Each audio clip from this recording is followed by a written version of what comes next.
Isn't it about time for somebody's favorite radio program? The question isn't what are we going to do, the question is what aren't we going to do. Sorry, we were a little busy with the whole life and death combat thing, and then you attacked Pops. Pops.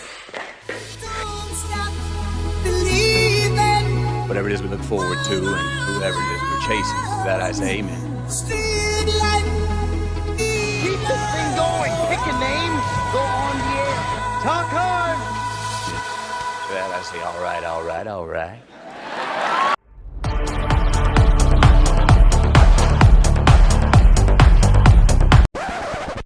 In this world, the headlines read of those whose hearts are filled with greed, who rob and steal from those in need. To right this wrong with blinding speed goes underdog.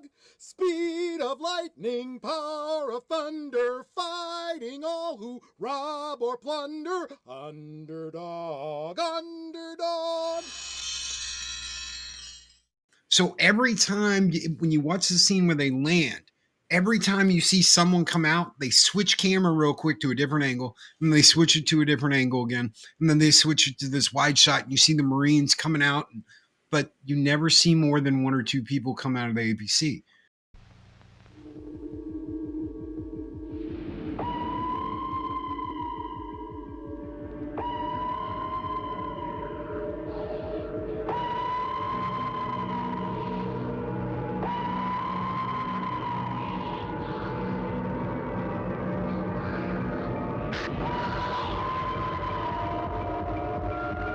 Alien, rated R.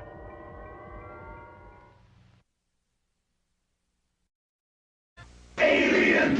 Yo, Hicks! Something big is in the air!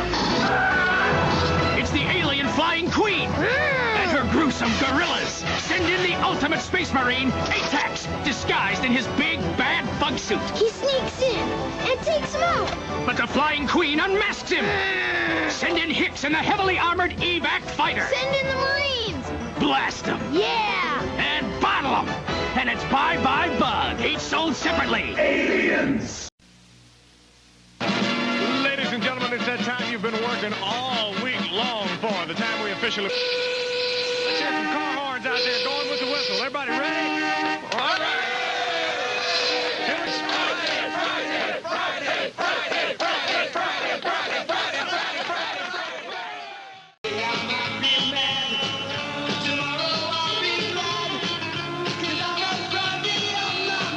I'm butt naked. I know. Quitting time. I said it's quitting time. I was the foreman. I was the one says when it's quitting time of terror. Quitting time!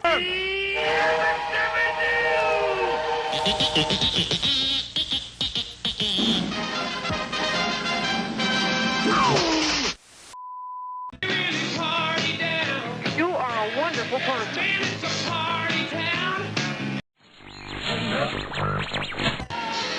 Friday evening, what a feeling, feel like singing. Losing his mind. And I'm reaping all the benefits. You're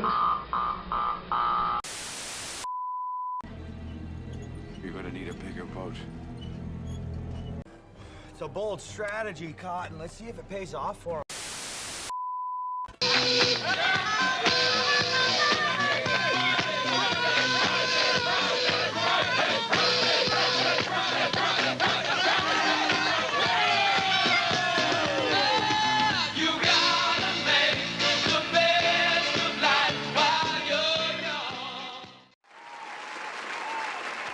All right, folks. Well, I hope you are having a great Friday, and thanks for hanging out with us. We're going to be, let's talk about a divisive one. I got this guy in the house. He loves aliens. He's got a bob on the wall, like a big alien head. So I figured he'd be the one to bring in and talk about it, the ongoing debate, which, we have a couple of these, like Terminator versus T2, and some of the Star Wars movies, and Godfather 2, but Alien versus Aliens is one of the big ones. So Stone Loki, my friend, thanks for doing this, man. Hang out. Let's talk about it a little bit.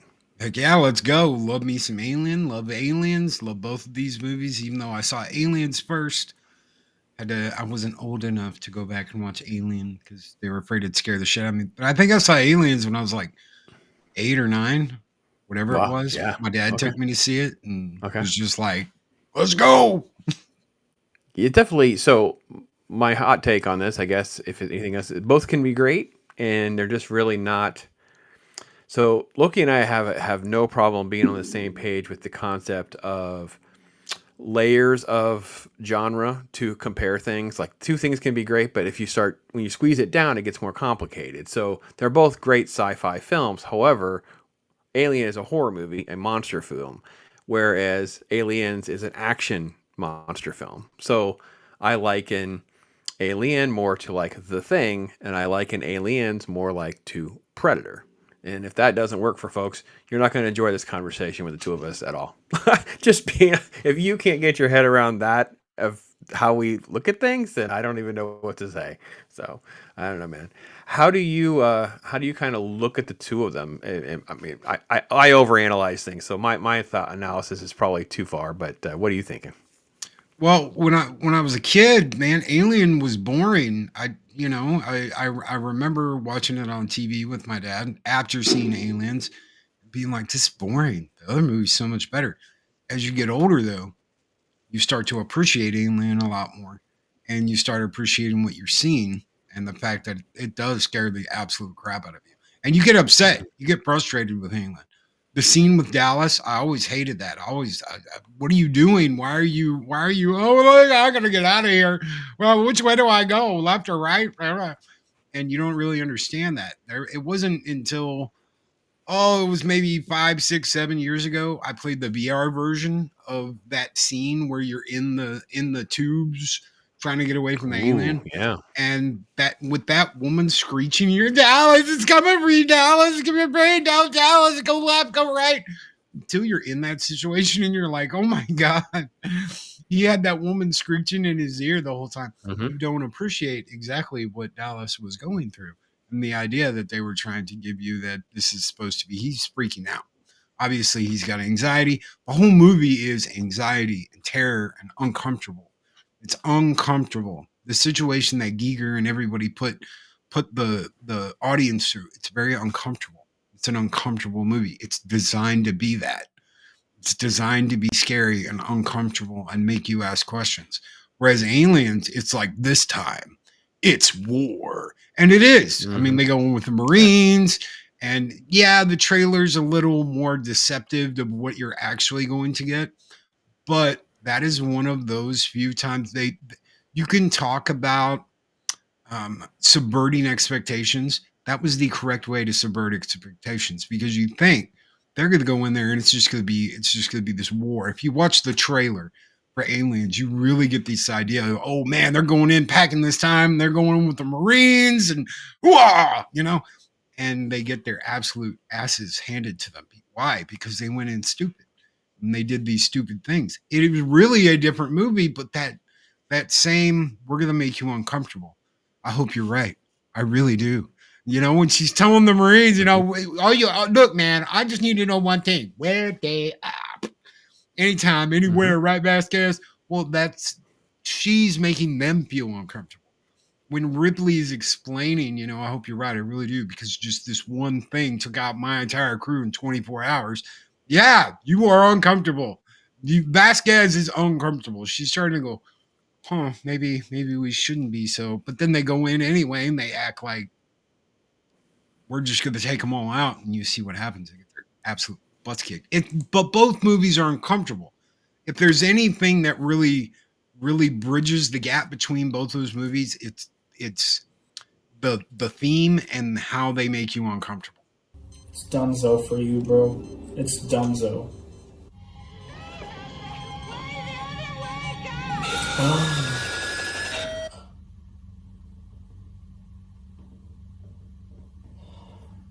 Boy, do I have a surprise for you. Yeah, James Cameron continued what Ridley Scott set well, was that, you might think you know what you've gotten yourself into. You have no idea how to get yourself out of it.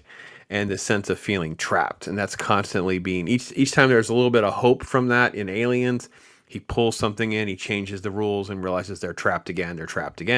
And obviously in the first movie, they're obviously trapped on a spaceship, and Nostromo's out at space. There's nowhere to go. I want to let's start with just the general characters. I think that one of the brilliances of the franchise, and we can get to Sigourney at some point, but it's all the secondary characters. They're so, and I don't mean diverse just because of ethnicity. I mean diverse in who they are and how they're presented and how they're, one's comic relief, one's not. The black dude, he's only worried about the company and the money and whatever. And then you have, what happens with Kane, and just every little layer gets peeled back very slowly in Alien. And then in Aliens, we get, obviously the Marines are more, different personality types, yet obviously the military thing. So you have like a favorite character from each film where you're just, oh yeah, I like this one the most, I like that one the most? Okay, so we're cutting Ripley out of the equation, right? So we cut Ripley out of the equation. Kane's a pretty interesting character, but obviously we only get him for the first third of the movie. Dallas is in this really weird position because he's with them, but he's also a company man. So you've got the ranked officers of the ship. You've got Dallas, you've got Ripley, you've got Lambert, but then you've got the grunts. And that's another interesting separation of, you've got the officers in the company. And if you read their bios, it goes into all of this. There's a reason why they were there. There's a reason why those officers were there. So you've got the officers that are going to go along with what the company wants them to do. And then you have the grunts that only get half a share, which is why he's complaining about that at one point in the movie. He's like, I want to talk about the shares. Let's talk about the shares because we're only getting half a share, and we feel we should get full shares, right? And that's because they're the grunts. They're the wrench turners. They're the rednecks on the oil derrick. They're the ones, turning wrenches and doing their job. And then you've got the officers. So you've got class separation already on the ship. Even though this is a small ship and this tight group of people, you've still got that. You've still got these are the people going somewhere. And if you go into Ripley's file, it's even better, because in Ripley's file, it talks about how she's going to, this woman is one day going to be a captain of a much bigger and have a much bigger station. Dallas was kind of held back because he's not who they wanted him to be, but Ripley's got this big, bright future. And then look how they treat her in Aliens when she comes back. They treat her like she's trash. So it's really interesting when you get to the backgrounds of each character, why they're there, what they're doing, what their jobs are, why they feel the way they do. It explains so much more. I wish they had time. I wish Ridley had time to explore that just a little bit more. Yeah, I almost want to disagree with you because I think this is the brilliance. I've been down the 70s sci-fi. Now, I know this comes out just after Star Wars, but because of pre-production, what's happening is really a kind of a predecessor of. It's not really, So the fact that they spend so much story that you never see they write these character backstories and they go through all of this stuff that builds the world that you're in, and that's why it's so engulfing, and we get sucked into all this stuff. Because I've been down this rabbit hole. We did Westworld for Talk Hard, which led me to other stuff that Crichton had worked on, which led me to Andromeda Strain again, which led me, and I'm just been down this whole rabbit hole of the CGI evolving, the technology, and all of that. And with this one, it makes me want to learn more. It makes me want to go buy an Aliens encyclopedia. So when comic books drop and another, it makes you just want to suck into this universe, because like you said, there's a class system, there's a structure, there's a hierarchy, there's all of these backstories and things that are going on. And Ridley Scott did such a great job of kind of laying all of that framework around what was really just an amazing script. I had done The Duelists and got a prize at Cannes. And I think by being fifth choice, I think they were definitely scraping the bottom of the barrel. Because I remember by the reaction when I said, I love the script. You do? While we negotiate, why don't you go back to London? And I went back to London and I storyboarded the whole film.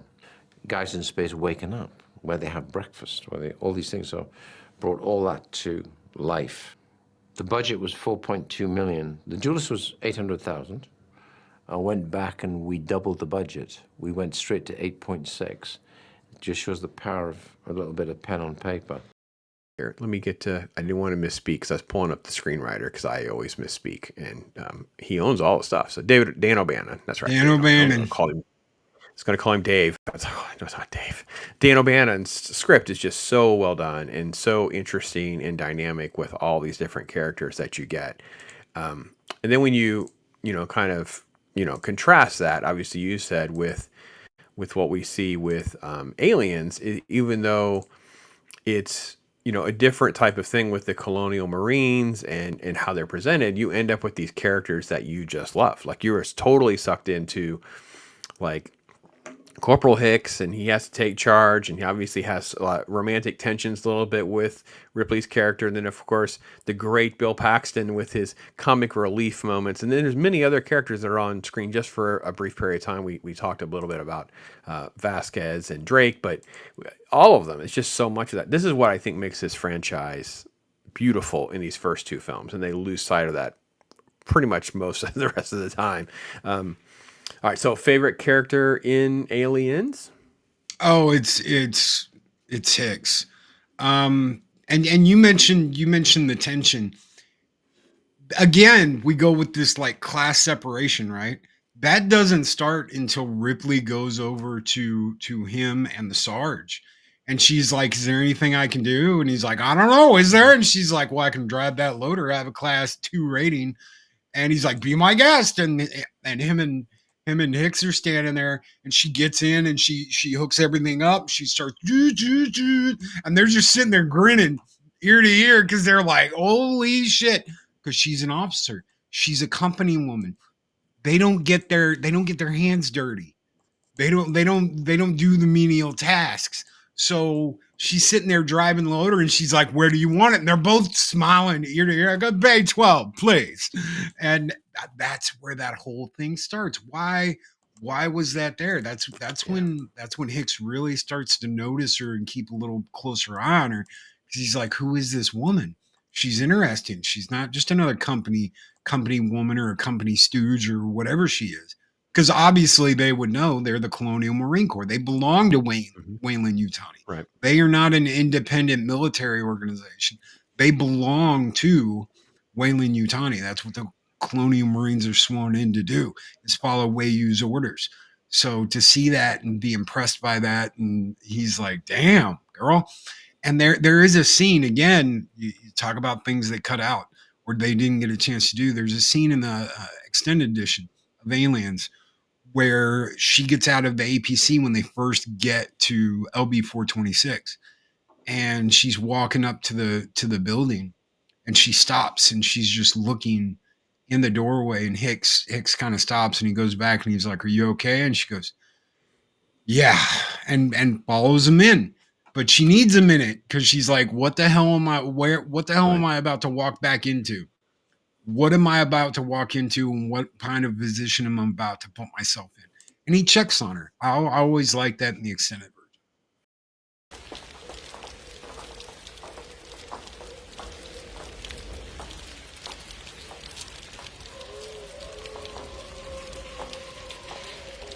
Are you all right?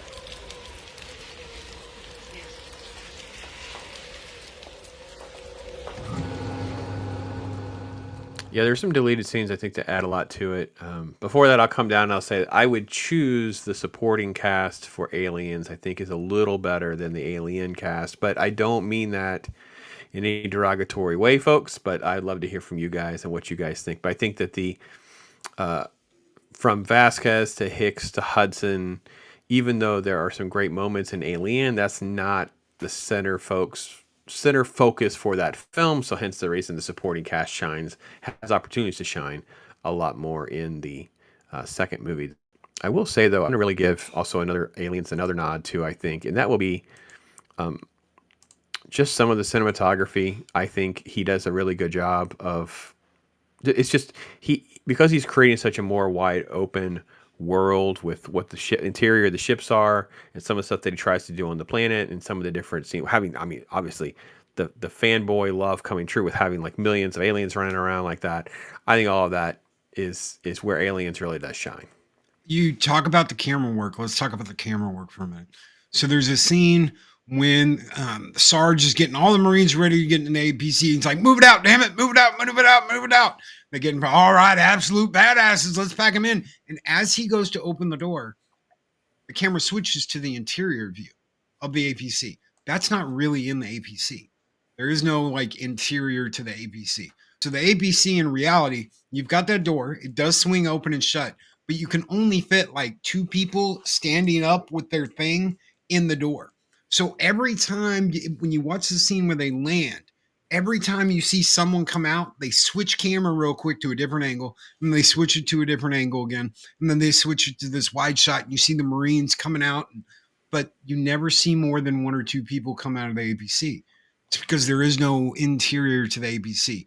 It's like this big 4-wheel track vehicle that moved planes that they built a show around to where it looked like this badass APC. You don't get any of that anymore. You don't get the inventiveness of the camera work because you don't have to.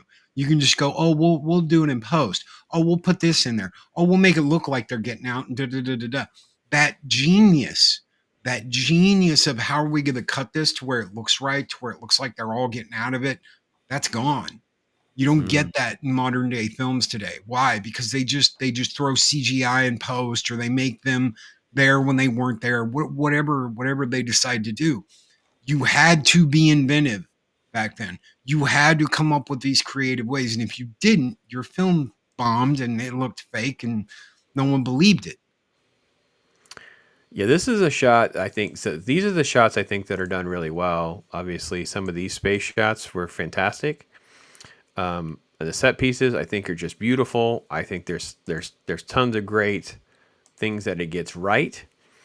I do think Cameron is his own worst enemy with a few shots, and it depends on which version you watch, folks, because the transfers are not always great on some of the versions with Blu-ray, 4K, etc. So it depends on the version that you get, but the way there's a couple shots where the ships will look like they're floating. Like it's obviously some matte painting work and some CGI stuff there that just looks kind of wonky, and the little electrical effects and stuff kind of look kind of wonky and whatever from the 80s. So all in all, I do think that there's a lot of those visual effects, like you were saying, that work really, really great. I think that there's the space shots are fantastic. I think Cameron gets out a little bit over what he can accomplish at the time. Some of the ships look like they're floating, and electrical effects like this one don't age quite as well. And again, like I said, it does depend on what type of version you're watching, 4K, Blu-ray, whatever transfer.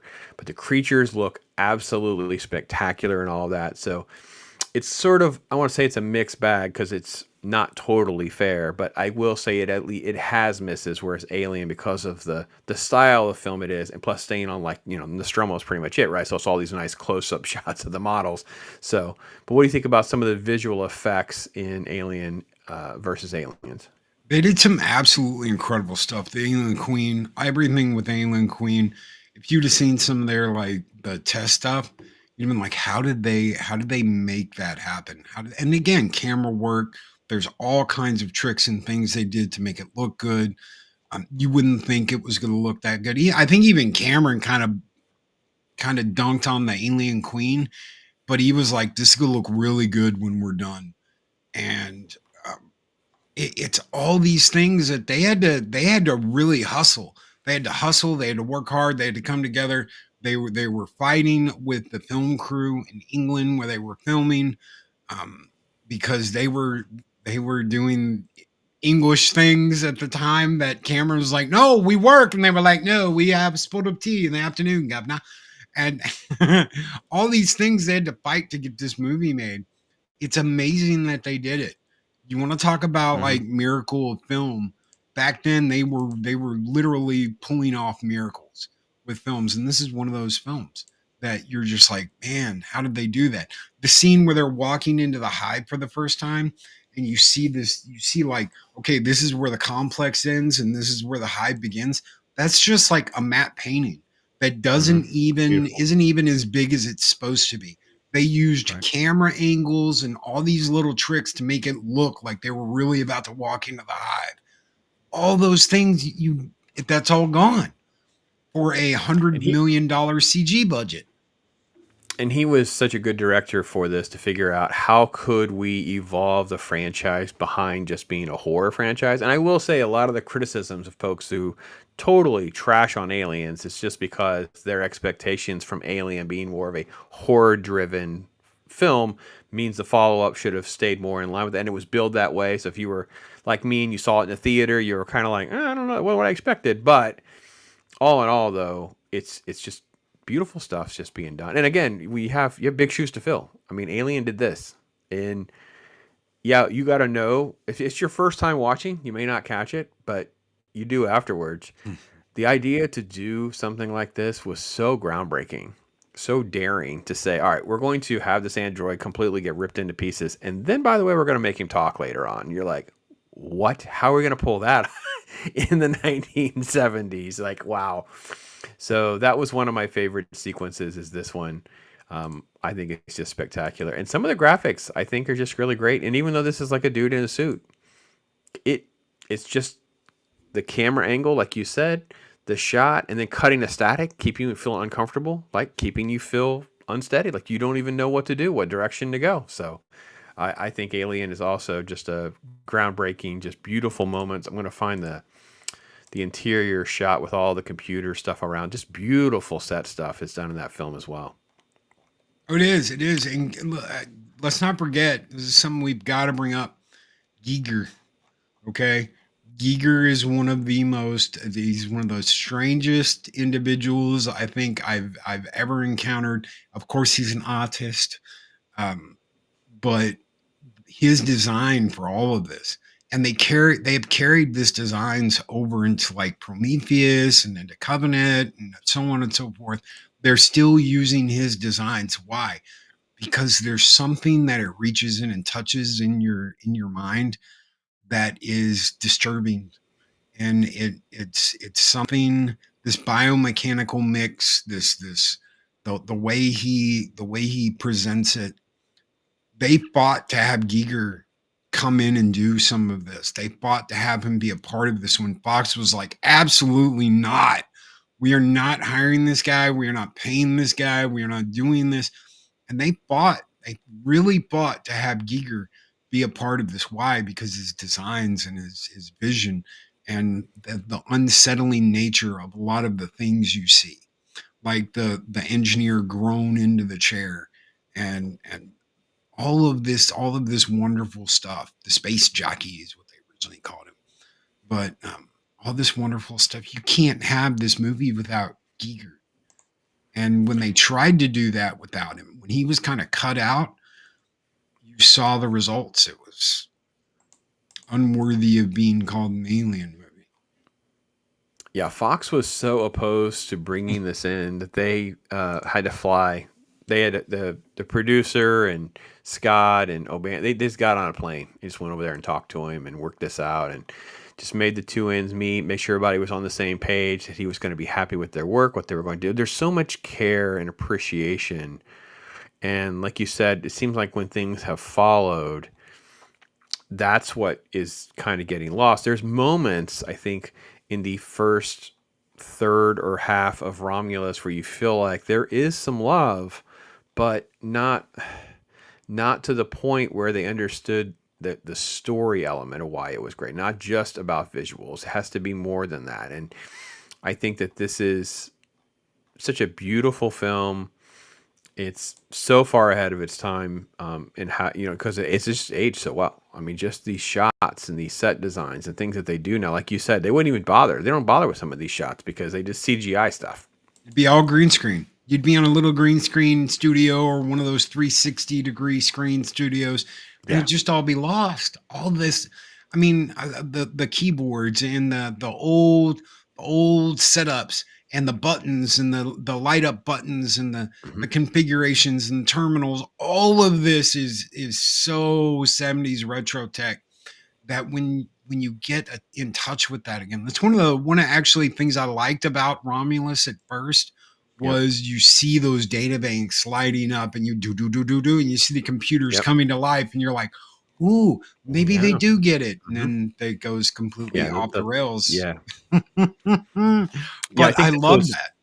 This was that age after 2001 that kind of changed the game, because everyone's like, oh man, we can make money and people will appreciate a film like this and sci-fi's like this. And then of course this run that I've been watching, and you see Andromeda Strain really try to do this. There's a ton of technical stuff and visual effects and computers, and it's very nerdy, and it does kind of make the film kind of bland because they're trying to be so technical and abstract and whatever. And it does at least get the ball rolling, though, for someone like Michael Crichton and these creatives thinking this way. Start going, okay, we can get this stuff on film. We can bring in real life science and medicine and things that are, science fiction. We can add that science fiction elements, and then by the time you get to what's happening here, and you have O'Bannon was aspiring to be a director, and the studio was not having that.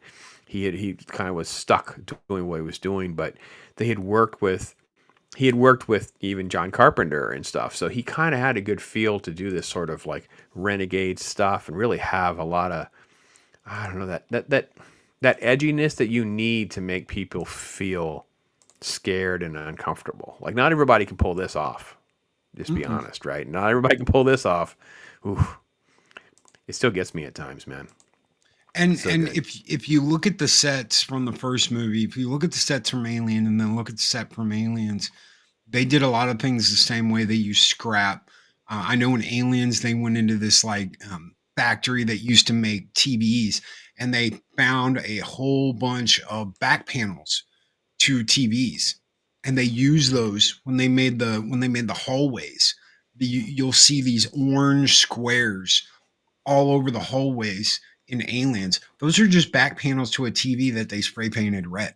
That's all it is. They used everything they could get their hands on. So when you're looking at this tech, when you're looking at the screens, the monitors, the keyboards, the buttons, who knows what they pulled that out of and where they got it from, but it took a level of inventiveness to go, hey guys, we're going to go dumpster diving at a warehouse and see what we can do to get for this movie.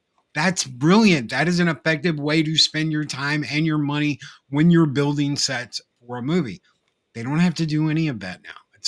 It's all green screened and CG'd, and you don't need any of that. So you end up spending $100 million of your budget on computer graphics instead of getting a group of guys together that are inventive, that know what they're looking for, that you can go, okay, go out and find me what I need, and you trust them to do that.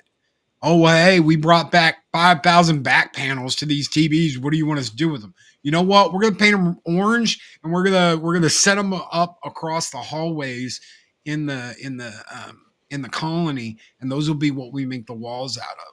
It's brilliant. It's a great idea. You have to use what you've got, and they did.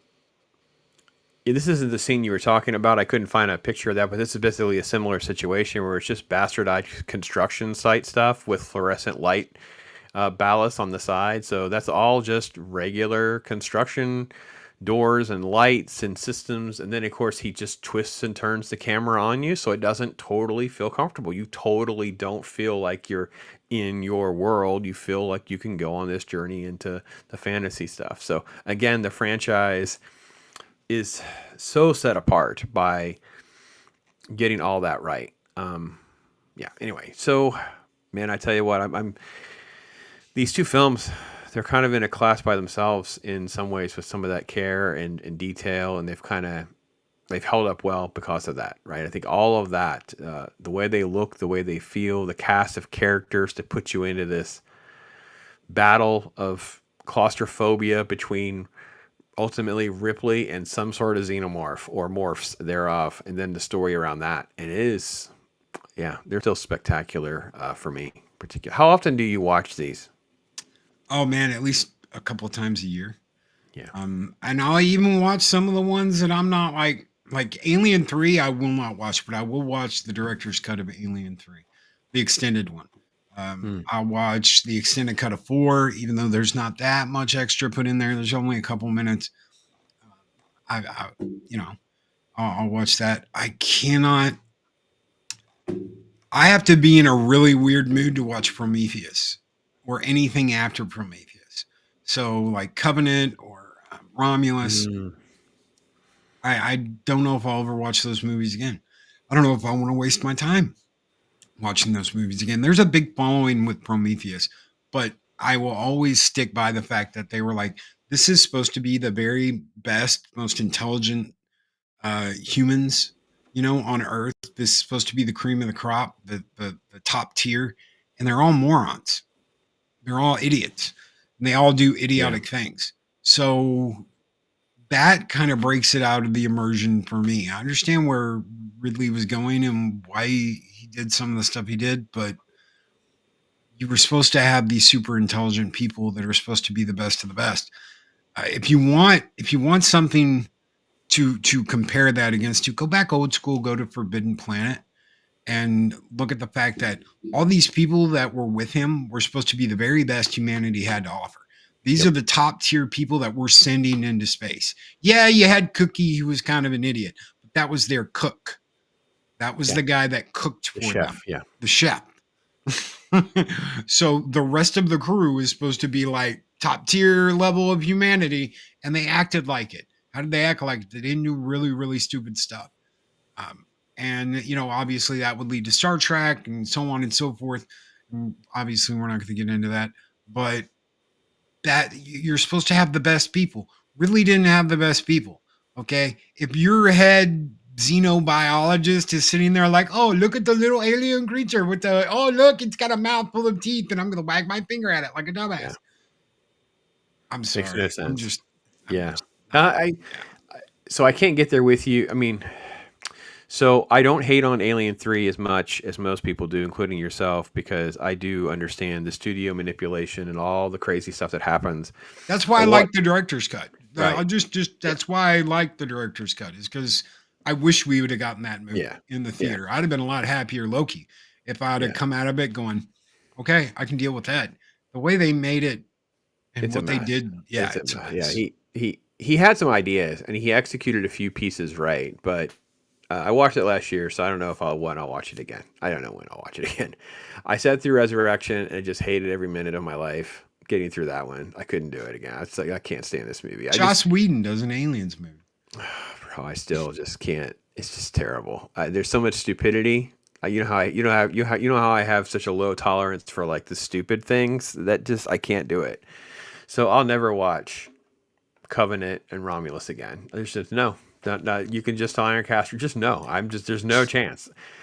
I think I own Prometheus digitally. I don't own a physical copy anymore. I got rid of that. And I think I would sit through pieces of it maybe and fast forward, but it doesn't get me where I wanted. And I was so angry at Ridley Scott that he didn't understand what he started, to understand that you kind of have to drive down the right path to get us to where you started all this with. And I felt like we weren't driving in the right direction. You were doing stuff, and I can see threads of connection, but it's not headed in the same way. And I think that was my problem.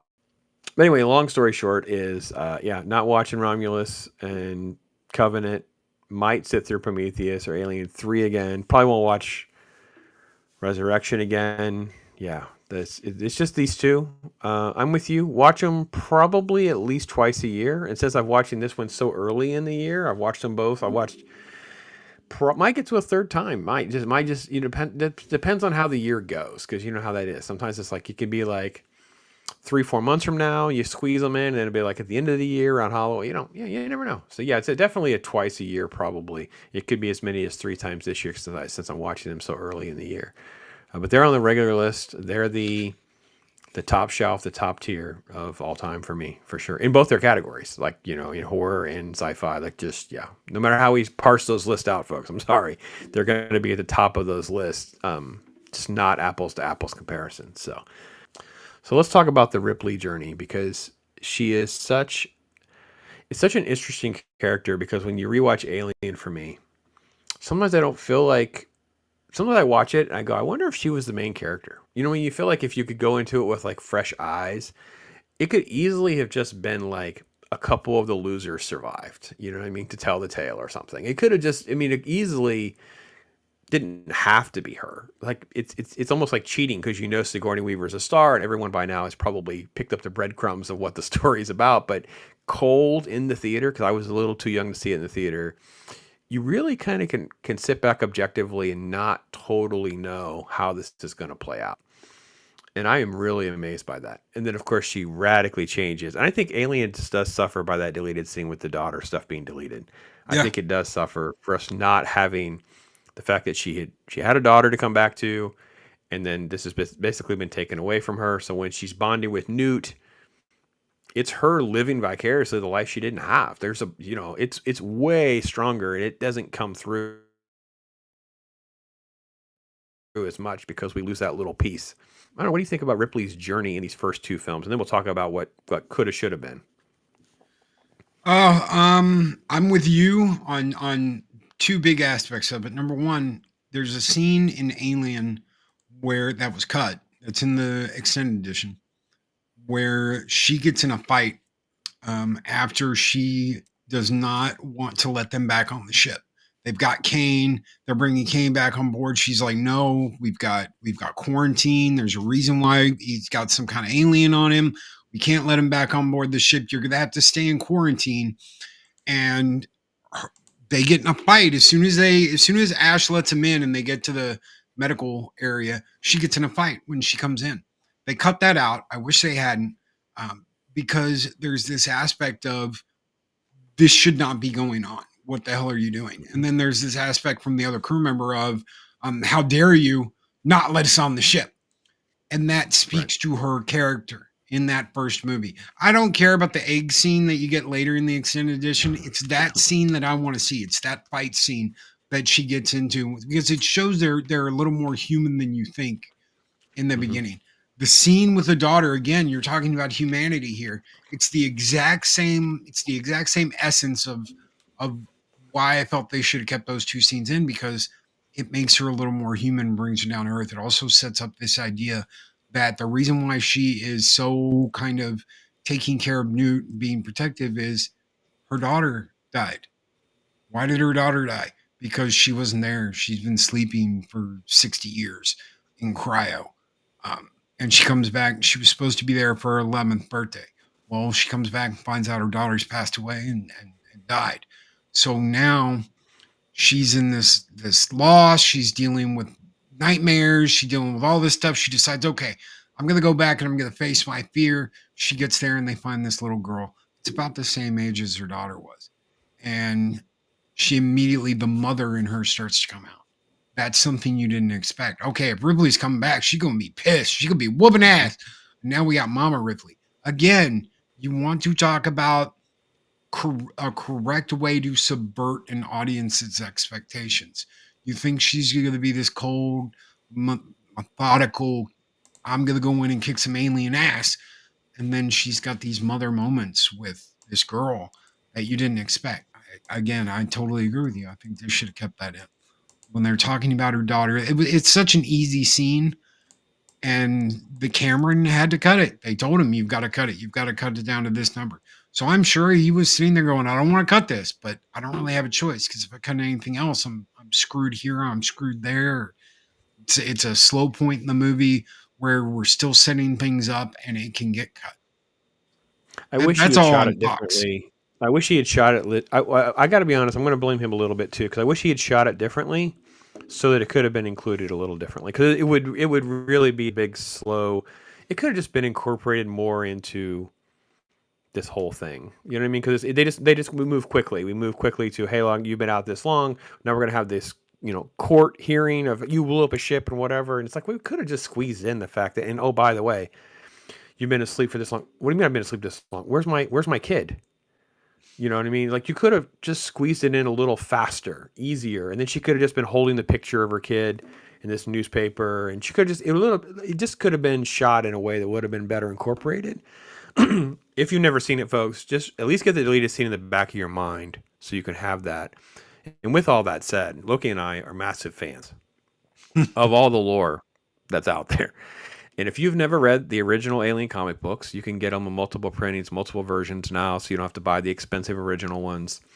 There's like a mini-series that what's that? Yeah. Like us. And I'm still picking them up, because anytime I buy them, if it's not something he wants, first dibs, they go out into the world, and you guys let me know if you're looking for one, because I only buy certain types of things, because I'm only interested in sharing the good things now. I'm not going to be chasing. If you've never read it, it's the stories that should have been told. It's really crazy how good they are. What happens with her and Hicks and Newt, and it's a story in stories, especially those first few, that make so much more sense than everything that came later. Like the idea of what the first miniseries is, the second miniseries is, and even the Earth War miniseries really do a great job. And I will even defend some of the elements of the other comic books that are even like lesser regarded, like Colonial Marines and stuff. There are pieces in Hive, and there are pieces and things that are done really, really well. And the fact that we still can't get movies that tell good stories with these creatures, it's so frustrating. But I would definitely let you give a chance to jump on that soundboard and say, hey, listen, if you've never read these comics, they're definitely for you, and why. Yeah, and get the books too. There are novels. If you get the original 3, there's an original trilogy. I do believe they were written by either Stephen Perry or Stephanie Diane Perry, who later became S.D. Perry. Those 3 books are absolutely awesome and follow kind of like a what if story of what the story should have been if Hicks and Newt and Ripley all made it back. So it's a really, really cool story. They go to the alien homeworld where all the aliens are like giant alien queens, and there's an even bigger, like a mega queen that controls everything. Earth is completely taken over by aliens and overrun by aliens because, of course, you have to have a cult that like worships them and is like, oh, the aliens are our future.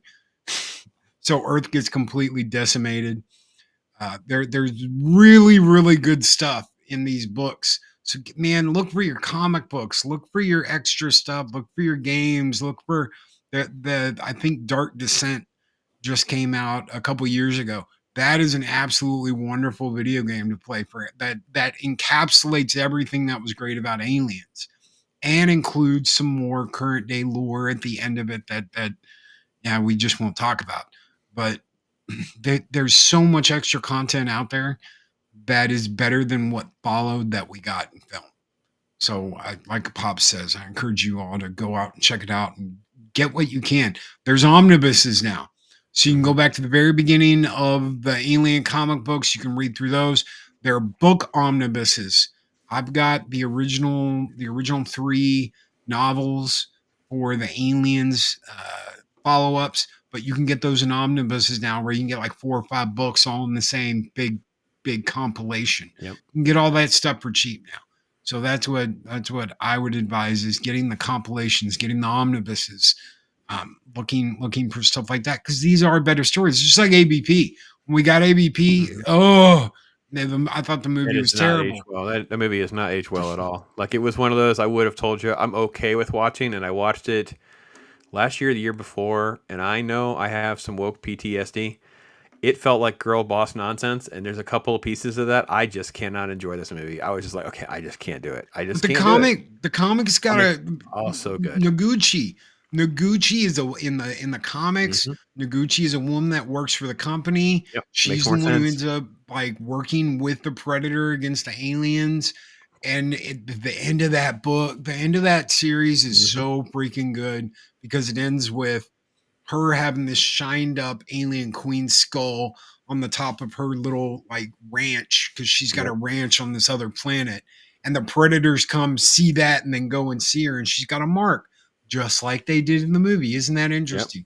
She's got this lightning bolt on her forehead from where the dying Predator she saved the life of was like, I'm going to mark you and make you one of us. Yep. And when she sees the Predators, she's like, I want to go with you. I'm a hunter. I want to go with you. And that starts a whole nother story that's just kick ass. So all that back then proved you can have a girl chick in your series. You can have a girl boss that's not absolutely unlikable, that can be a badass. They did it right in the 80s and the 90s. How can they not do it right now? Well, we see that in the movies too. They did that with Ripley. She wasn't a big dog girl boss, but she was a big dog in Aliens, and it worked. She is indeed. Why did it work? Because they knew how to do it, and they knew how to tell that tale, and they knew how to get them where they needed to be through storytelling, not through throwing $100 in magic computer-generated images. Ripley, I think the thing is she has so much heart and so much perseverance. She knows she's not the strongest person, but she is not giving up. She is not going to die. She's going to climb out of the vehicle to go and back in, and she's going to get into the tunnel to go after this little kid, and she is going to find a way to suck this thing into space or hit it. It's just, man, I love it. So let me get to grading the movies, and then you can kind of tweak it. So I grade Alien higher than I grade Aliens, and the only reason is, one, a couple of the visual flaws. They just didn't age as well. Like, and again, he's being ambitious. I'm not totally throwing rocks at him. It's like, just, it is the 80s. Like, what do you want me to say? It's like, it looks kind of like Highlander. I don't dog Highlander for it. It's the 80s. It doesn't look great. It didn't age great, but it's not terrible either, right? But it is what it is. I do think there is some like dumb elements with the story and how it kind of plays out with aliens, and like they're animals, but they sure know how spaceships work. And they are animals, but it learned real quickly what the flamethrower was actually doing. It seemed so much more contrived than even sort of like the lion wild animal elements of the first movie. If you pit them, I'm talking like a 9.5 versus a 9. Like this is we're talking about the differences of these two films. And if you were expecting a horror movie, I get why you have issues with Aliens, but at the same time, I think you're just not really being totally fair, because they're just different. And they're also like several years apart. It wasn't like it was a 2 years later sequel thing with the same guy or anything. So yeah, that's kind of my take on it. Now, I don't know if I'd give. I don't know if I can't give Alien a better score than Aliens. For me, they'd either be right next to each other, or Aliens is gonna win out a little bit. But maybe that's because I saw Aliens first. And honestly, how many people did you know that took their 8-year-old to see Aliens, and their 8-year-old actually enjoyed it and liked it? I maybe that's the reason. Maybe it's because I grew up feeling like Alien was such a slower movie, and it is. It's a build. You really build into Alien, so there's not a lot to get you excited when you're a kid. But when you get older and you start appreciating that movie more, it definitely starts climbing in your rank category. So as I've gotten older, I appreciate more. I probably give them the same. Probably put them right neck and neck, even though they are different movies. They are two different genres. You've got space horror and or sci-fi horror, and you've got sci-fi action. And a lot of people didn't know what sci-fi horror was then. And that was a big thing, was, don't go see Alien because it'll make you throw up, or it'll make you sick to your stomach, or it'll make you uncomfortable, or it'll make you this. And that made people want to go see it even more. Aliens was like you want to go see some badass, Marines kicking ass, taking names, fighting aliens, go see Alien. So there's two completely different builds and two fan bases to pull from. And I think they never took advantage of that. They never really, really took advantage of that. Because you could add so much more play in the world of these colonial Marines fighting aliens. There could have been a lot you could do. And you just kind of abandoned that whole thing to do other things. Well, that's the irony of the post-Aliens movie. It's like this was ripe for the late 80s and 90s to have another action movie, to have a colonial Marine movie. You didn't even have to have Ripley, but you were obsessed with the fact that they had to have Ripley, and they just couldn't get out of their own way with getting another film made. And then we ended up with Alien 3, which you feel like you're in like a completely different movie again, because now you're into like a sci-fi prison movie. You're in a sci-fi monster prison. It's like, okay, now we're into like something else that's not really like the other two even. Like, you don't, instead of just making another action-driven, even a rescue mission, I think it would have just been so much easier. And I know this is not even the comic book story, but if I had to be like completely cold, twist my arm, rewind the clock, it could have just been easier to go, listen, we sent these people out there. The technology and the stuff is newer now. So we knew where Burke and these people were with this giant ship. The ship is still there. We go send these colonial Marines back in. You have another colonial Marine type story.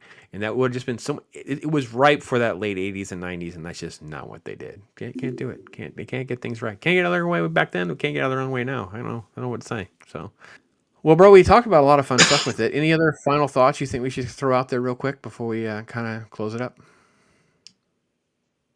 Man, I think we covered everything. I mean, there are little, rinky-dinky things like the bug stompers on the ship and the little things they did, but yeah, I mean, we pretty much hit every beat.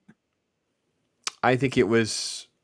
I don't think Alien gets credit sometimes for being as groundbreaking as it was. I mean, obviously having the synthetic, the way it was incorporated, and being so much more graphic with it. Obviously being ripped apart, and there's and then Cameron goes a step further. He's like, "Oh, you think that? Well, how about if we just tear it in half? How about we do that?" It's like so element we didn't talk about that probably doesn't get the credit it deserves. The idea of having so many aliens attack, right? That was really and only 4. There were only 4 people in suits. I know, that's crazy. You only ever see 4 aliens in the same scene at the same time. I know. The fact they did that and they pulled that off and made you think they're wall to wall in there is brilliant. Again, brilliant. Yeah, and just lines, just little moments and lines that have held up well and makes people appreciate this is a good one. So love to hear from folks what you guys think out there. Do you have a favorite? Why do you have a favorite? That kind of thing. Make sure you're connected to this guy, Stone Cold Loki, for all the stuff that he's over there doing. Check out his weekly shows and different things that he's got going on. And join us every week on Talk Hard, man. Come hang out with us on every Tuesday, 5:30 Eastern time, 4:30 Central start time. We talk about different movies and such. Have a great time hanging out. And folks, hopefully your week's been good and you enjoyed our little Friday Popcast, talking about some nerdy stuff as we head out the weekend, and have a good one. So, Loki, my brother, be blessed.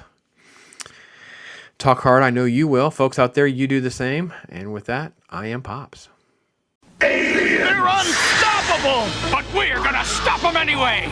Send in the Marines! We're the Space Marines. Drake, Ripley, 8-Bone, Bishop, and I'm Hicks, armed with the latest high-tech heavy metal. Look out, Hicks! The Queen's gonna crown ya! My bug rocker's on a roll! Bull alien attacking! Eat torch, bug brain! Alien invasion problem? Send in the Marines!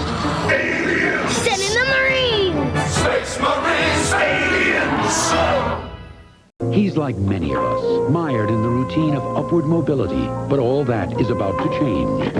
With an unexpected trip to a place called Cleveland, a romance with a girl named Beverly, He's my boyfriend! and an adventure beyond the imagination of the average duck. The duck's a lunatic! George Lucas presents Howard the Duck, a Willard Hike film, a Gloria Katz production, rated PG. Now at select theaters. Check newspapers. At the edge of the universe, 400 men and women are probing the immeasurable blackness of space. Their leaders are an Earthman with no fear and a stranger with no heart. Travel beyond our time and solar system, into new galaxies, into worlds beyond your dreams. Star Trek, every week, in color on the NBC television network.